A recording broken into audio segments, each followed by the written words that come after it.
So if you decided to start a business in the newspaper industry, all right, good luck with that.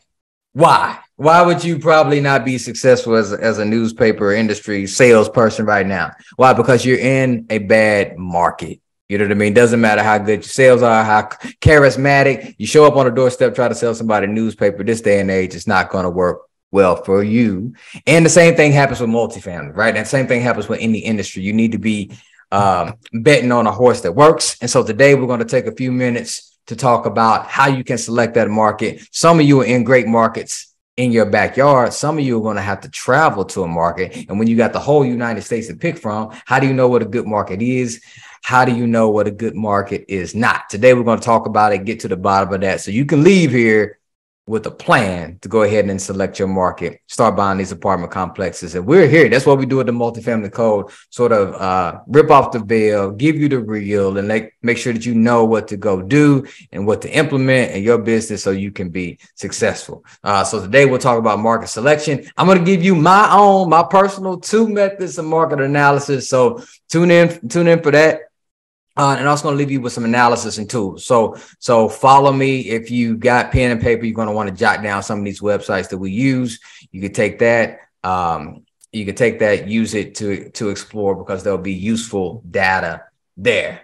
All right. For those who are new here, who am I? Why am I talking to you? What's going on? What's this guy over here just running his mouth on the internet talking about blah, blah, blah, real estate, whatever. All right. So if you are seeing my screen, y'all got faces coming on today. That's what I like. I like the energy of the room already, because sometimes people, they maybe they don't have shirts on or whatever, so they don't have the camera on, but I can see the faces. If you can see my screen, got the head nod.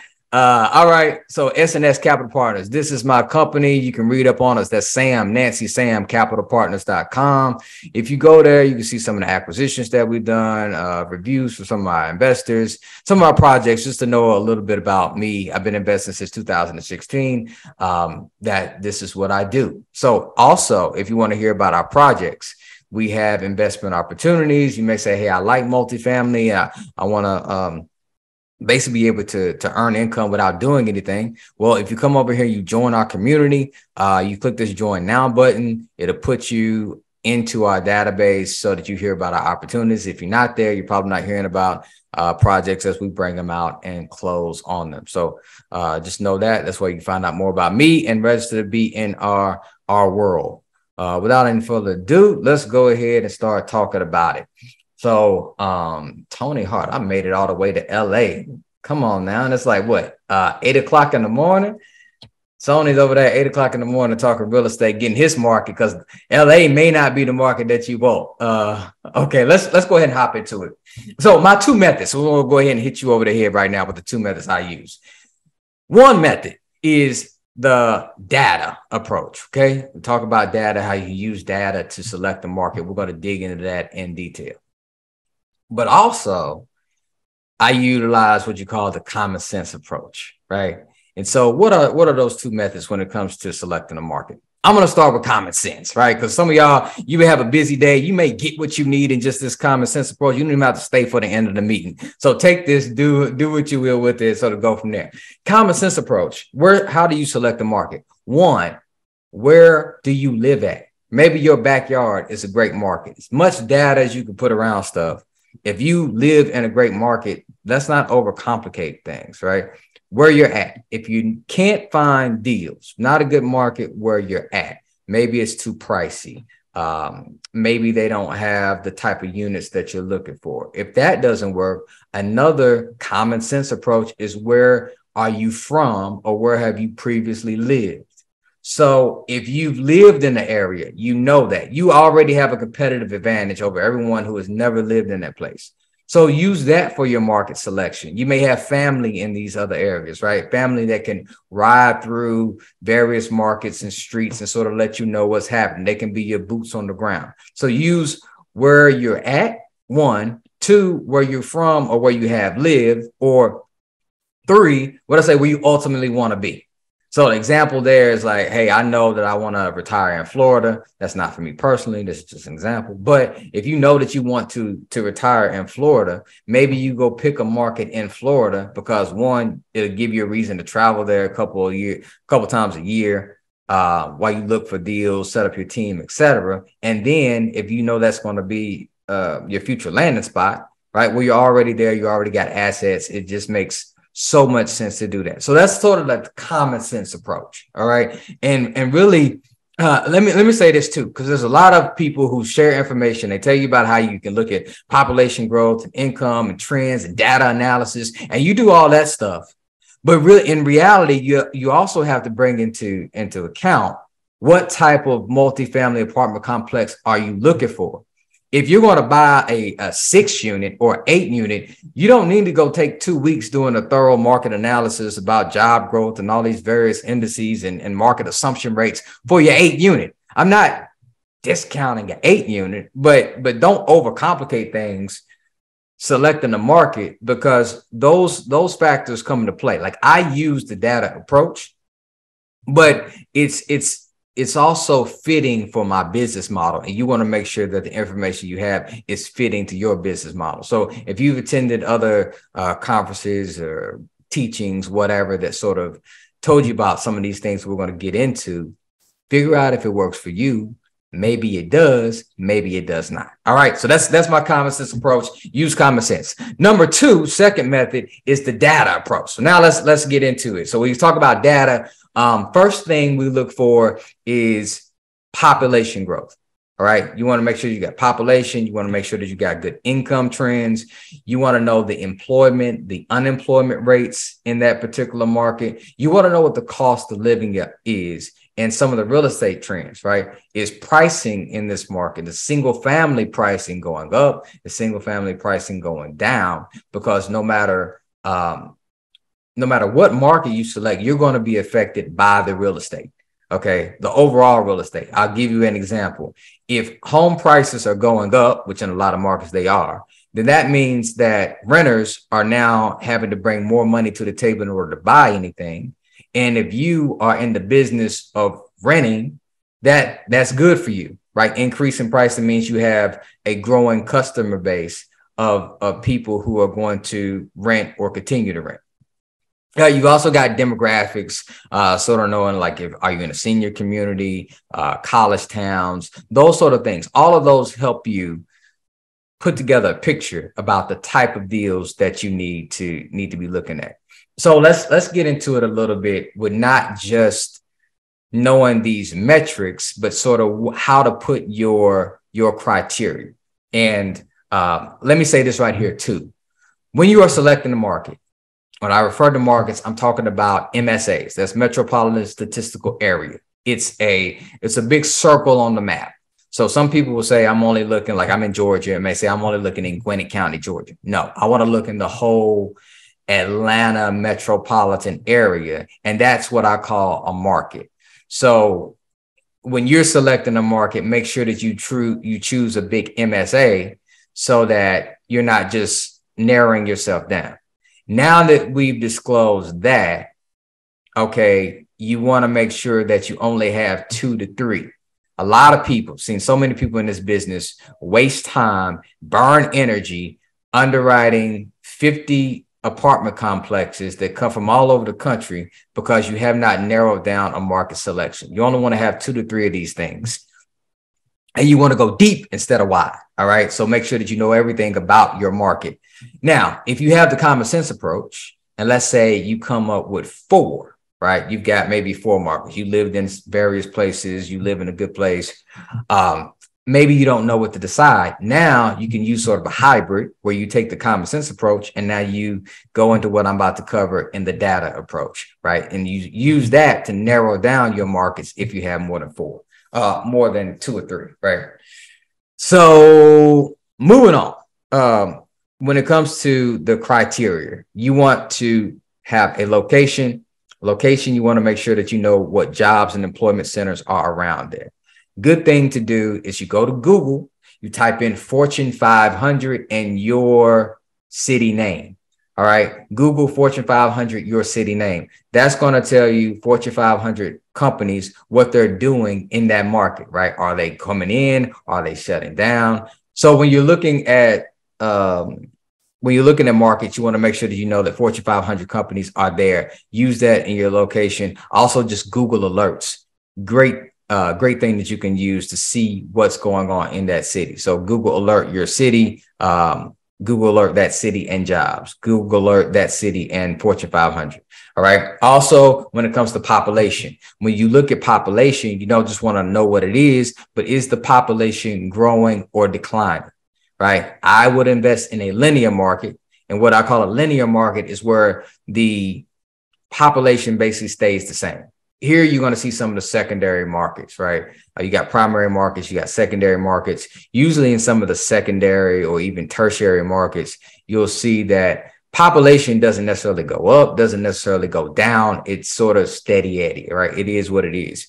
So those are good areas. You just have to understand that. Then you've got growing areas, and that's where the population is going to increase, but it's also going to decline. And you can think about that as usually that happens on the coast in the hot markets. These may be some of your primary locations where you'll see everyone's just influxing into these cities. And you look over the last 10, 20 years of population growth, and it just looks like a hockey stick. All right, that's a very hot market for you to get in. It's going to be great as far as having people to rent to. It may be bad as far as competition because everybody's seeing the same thing that you are. You also want to check out crime statistics. And when you're using that, you want to basically obviously avoid low crime areas. We don't want to deal with that. It's just it's too much of a headache. You may say find a great deal, it's got a great price. But if you don't know what you're doing and people come in, the copper goblins are coming in and ripping out the copper out of it, or they're stealing HVAC machines, all the other stuff. We just avoid those type of areas because you don't need additional headaches to go into your multifamily business. Okay, income, right? When you're talking about income, you want to know in your market what the income levels are. And what do you look for in income? I want to make sure that on every project we buy, the income is about 3 times what we're going to charge in rent. So to give you an example, if I am trying to get rents of $1,000 a month, that is $12,000 a year. I need to make sure that the income of that area is 36,000, right? 3 times the rent. And really the more above that you can get, the better. So what we will do is we'll walk away from a deal because the rents and the income are out of line, right? And we go into a whole nother tangent about affordable housing, what's affordable right now, and just price pressures. But when you start trying to request your tenants to pay 35, 40, 50% of their income towards rent, now you're going to have higher delinquency. You're going to have higher turnover just because the people can't afford it, right? So you definitely want to make sure that you're looking at the income of the area that you're choosing to invest in, And then also you want to know what the absorption rate, right? So if you're coming into a market, what is the absorption rate of that market? Okay, so for those who don't know, and if you don't know, if you got a question about this, Iris, help me out with it so that I don't miss any. But don't show up to a meeting and don't get your questions answered. So drop it in the chat. I'll come back in and make sure I answer all your questions. Make sure you're not in the dark on the internet. So I want to make sure I'm not over anybody's head. But a lot of y'all I know are super smart. So y'all may even correct me on this, right? But absorption rates, right? You want to look at the absorption rate of the market that you're considering. So what is an absorption rate? It's basically the total number of available units the total number of units that are rented divided by the number of available units. I'll give you an example. So for the month of what just passed, January, right? For the month of January, if you go to a market and say there were 300 units available in January and only 100 of those units actually rented, that would be an absorption rate of 33%. All right. You're basically dividing the number that were rented by the number of available units. You want the highest absorption rate possible, because that means as you bring on units to be rented, you've got a strong customer base there, right? So we definitely want to look at absorption rates when we go into a market. All right. So I've given you some of the market selection criteria of what you're looking for. Now we're going to get into how do you find this information out, right? Where is it at? So this is where I said you want to be jot down some useful websites that you can go to. I'm not going to go to all these websites right now because it would just take too much time. Too much time to go into. So yeah, there was a question about household income, and yes, we do consider the household income. I do that, however, on a very localized level, right? So real estate is not just local, it's sort of hyper local, which meaning that you may have, you could look at the income area in a place like New York City, right? Obviously it's going to be high, but it doesn't necessarily mean that every place in New York City has high economic income. So you have to know those pockets, right? The other side of the railroad track. You got some hoods, right? Maybe those areas that you want to avoid. So within that, do we look at income? Absolutely. Do we just look at the overall income from an area? No. We really look at income hyper locally, and I'll share with you a tool that I use in order to make that happen. Okay, so let's get into some of the reports, right? So we like national reports. Some of those are Marcus and Millichap. Marcus and Millichap brokerage company. They put out a great detailed multifamily report. They do it every year. You definitely want to look at that. Also IRR reports. And they'll also give you a bunch of useful information that you can use. So what sort of information? Make sure I'm not just all fluff. Let me give you a brief example. So do I have an example?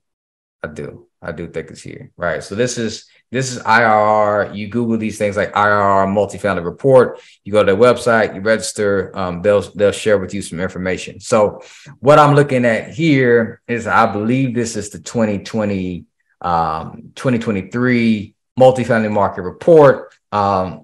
They're telling you information, right? Great climate, but red flags. What do you need to know, right? So you go through and get a report like this.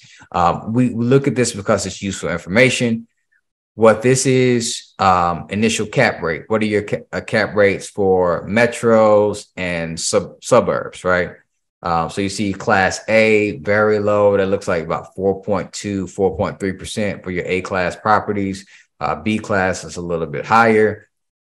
And C class, you're looking very close to 5, but sub 5. And then you've also got the suburbs here, right? So this is giving you cap rate information based off where you're at. So if you know that you're looking in a major metro and you're buying a B class property and you find it at a 5 cap, 5.5 cap, well, you're way over here. You probably got a good deal. All right. Some of the other things that you'll get from here is top market volume, right? So they have that. These are your hot cities. So again, have common sense, but you can also use these sort of reports to help you come up with areas. If you're saying like, hey, I just want to be on the Southeast, right? Now I may look at this like, what are the top multifamily transactions going on in the Southeast? Now I have like, hey, Nashville's hot. Nashville's got a lot going on right now. This also tells you areas to avoid, right? Potentially. And that's like Memphis. Memphis is over here on the bears, right? So that's sort of a bear market. So use information like this to sort of pick your market. Again, have common sense. Don't live in Memphis. Memphis is your backyard, and pretend that no one is renting property there. You know what? You got boots on the ground, all of that, and dodge because of a report like this. Use common sense, and it's not going to have an effect if you're buying, 6 units, 8 units. It's really if you're bringing, if you're bringing $50 million of capital into one of these markets, absolutely. You know what I mean? Absolutely know these data points, but don't necessarily disqualify, especially if you're looking for your first deal. All right. Another thing I thought was very good. What markets are in expansion? Which markets are in recovery? Which markets are in recession? Which markets are in hyper supply? Right. So what this data is telling you, like Charleston, South Carolina, according to this report, hyper supply, which meaning that they built up Charleston so much that now there's more. What's that going to lead to? A very low absorption rate. So all these data and metrics sort of go together to paint you a picture. So you may say, I don't know. I don't know about Charleston if I'm just picking something, right? What markets have expansion? Well, you've got this whole list over here, right? Baltimore, expansion market, Nashville, Orlando, Providence, Rhode Island, Hartford, Connecticut, right? All these are expansion markets coming in over here. So you can understand that. And then you've got some of the recovery markets. These are the markets that have got beat up, right? So LA prices just went sort of crazy. Now they're starting to recover, right? So you got that, and then not picking on Birmingham, Alabama, but Birmingham, Alabama is in a recession according to this report, right? So what does that mean? Increasing vacancy rates, low absorption, what I talked about, negative employment, like negative job growth. So that's all I want to say about that. I think I detailed those reports, but Marcus Millichap also has a good one. But finding data like this definitely helps you. Definitely helps you make decisions, right? Especially if you're looking at like a Louisville or Nashville, you can look at those reports to decide. Another thing is U-Haul data. So I'm not going to bring up the site right now, but you can go to U-Haul, uhaul.com. And what they do is they track one-way U-Hauls. What does a one-way U-Haul mean? It means that the person ain't coming back. So they track that on cities, and they'll give you a nice list of top cities where you can look at and just say, all right, people are moving here. Obviously, there's a bunch of one-way U-Hauls gone there. Spotcrime.com. This is one that we use. Once you have your market selected, you want to know in that particular area, this is where we get hyper local. In that particular area, is that a good area? Is it not? So I avoid the crime shootings. I really don't want shootings, right? Any major metro, you're going to have some crime. There's going to be a theft here, somebody stole something, a little larceny, whatever, stuff like that. That's all right. But when we get into shootings and armed robberies and stuff like that, if it's close to our property, we're usually going to pass, and you should do the same thing. Census.gov. That's another website that's going to give you the employment. Like we had the question talking about income. It's going to give you the income, jobs, population, all of that. Website census.gov. Use that.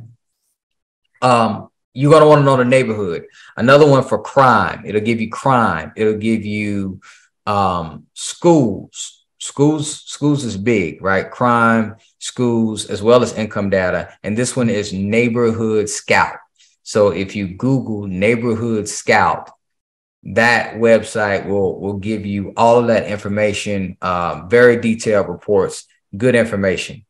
One thing that I didn't mention, but I don't want to just overlook it right now, is schools, right? Parents will pay more to be in a good school district than they will not. Rents will be increased in a good school district where they versus ones that are not. So you really want to know that to sort of understand that. So I would include that as well. But again, you've got the larger scale, so the macro version of selecting a location, then you got micro. So once you decided on your particular market, let me know what the schools are like in that particular market, whether or not. So Neighborhood Scout, that is another one you can check out. We'll give you all that good information.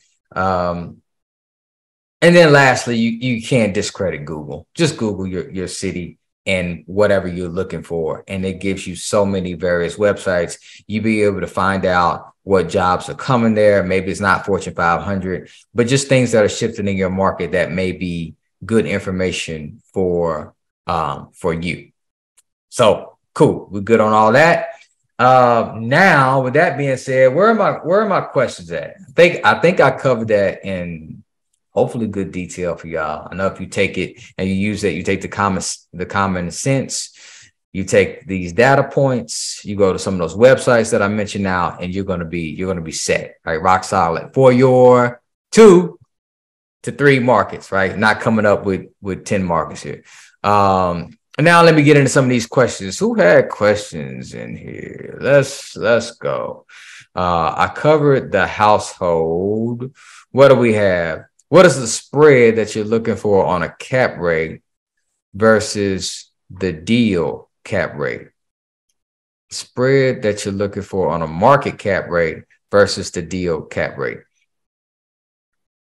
And I'm assuming you said versus, right? So what you'll find is that cap rates vary depending on asset class. So you may have a market cap rate, and I could go into a whole nother training on cap rates alone, but you'll have a market cap rate, say it's 5%. That's 5% for the market. But within that market cap rate, you've got A-class properties, B-class properties, C-class properties.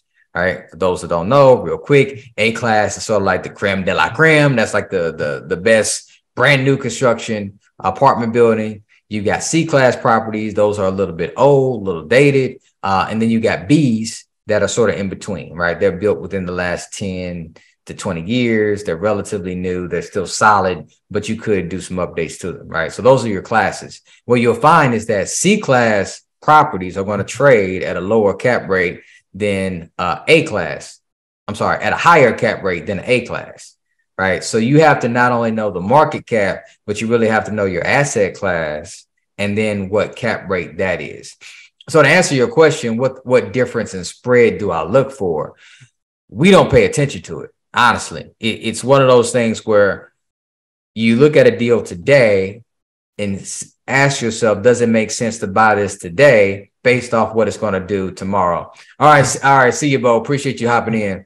But looking at a deal today based off what it's going to do tomorrow. And if my tomorrow is bright and promising, I don't necessarily care too much about what my front end cap rate is, right? Those really matter when you have stabilization. By stabilization, meaning I'm not doing anything to this. I'm just buying it and holding it. And if you're going to buy it and hold it, now you want to know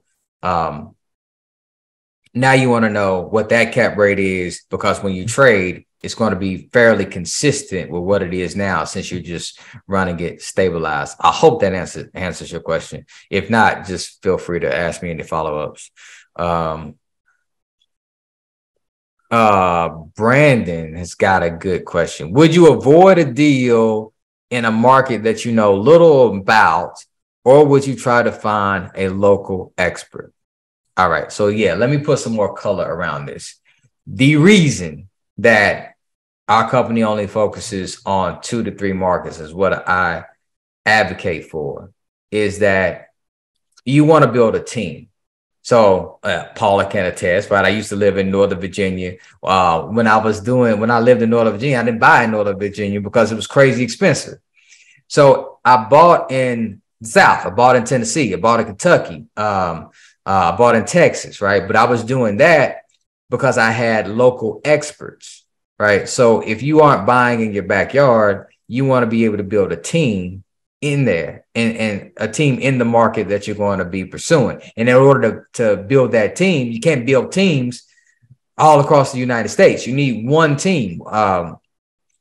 Property managers on that team, tax assessors on that team, insurance agents on that team, so that when you get a deal, now you can be an expert without necessarily having to go there like physically. So you can do so much right from your laptop. You can do laptop market research and become an expert, right? And so let's see, anything else? Do y'all utilize Justice Maps? If you aren't, you should. I'll do just a brief demo of this. In your list of websites, you want to put in justicemap.org. This is I can't believe it's free. I really can't believe it's free, but it is free. And it's definitely something that you want to look at. So I'll share my screen. and sort of show you what this can do for you. This is for the people once you get a market and you want to be hyper local. Let me take that off the screen if y'all looking at that. Y'all see my screen right now? You see a bunch of different colors. So let me go to the base map. So this is Atlanta, right? Looking at an Atlanta market. Now let's say I can go over here and I can type in income, right? So now within Atlanta, this goes to where you're talking about market caps, schools, all these other things. You see this here outlined with the various colors. Red is going to be your lower income areas. The blue and dark blue are going to be your higher income areas, right? And so when I'm in a market, I want to know, I'll tell a broker, hey, I'm looking at Atlanta. But now let's just say, let's say I come over here, you know, by the zoo, right? So in this market right now, I don't know if y'all can see this or not, but the income somewhere around 83,000. All right, $83,000. That's good. I know that I can charge. I can probably get, you know, $2,000 rents there, easy, right? Come just a little bit over to right here. This will click. Now I'm in an area where the average income is 22,000, butting right up against an area where it's 83,000. What will happen? Inevitably, right? A broker will send you a deal in one of these little red pockets telling you that you can get rents from one of these blue pockets. And y'all are not going to screw that up because you now know about Justice Maps and how it can work for you. All right. So make sure you know the income, because if you come over here to average income of 22,000 a year and try to get $2,000 rents, you overpay for a property, you're going to be screwed and you're not going to be successful. Okay. That's why you want to know this information. Property managers also back this data up. So I know this going in, then you verify that with your team, which would be a property manager. That property manager would then say, hey, yay or nay. Yes, we feel that markets change. We can get that income, or no, we cannot. All right. So that's when it comes to avoiding a good deal in a market because you don't know it. The goal is you select 2 to 3 markets and then you know it. Right. So you go from being a person who doesn't know a market to taking all this data and now you know a market. All right. Hey, let me check. Anything else? Facebook, we're live. No, it's not justicemap.org, not .com. Yep. There you go. Cool. What I tell you, y'all was smart. I got somebody putting out the U-Haul stuff over here. Y'all, somebody put it out, the Marcus and Miller chat. Come on now. Hey, I love y'all. Hey, appreciate you. That's going to be it for this one. I shared my information with you. SNScapitalpartners.com, learn about the company, see for our investments. If you are looking to build your own portfolio, you want help to see what we're doing to help you do that, to get your next multifamily purchase or your first multifamily purchase, reach out. We can talk about that. Other than that, y'all have a great Friday and a great weekend. Be the best version of you, because it'll make you the happiest. And I'll chat with y'all next Friday. Later.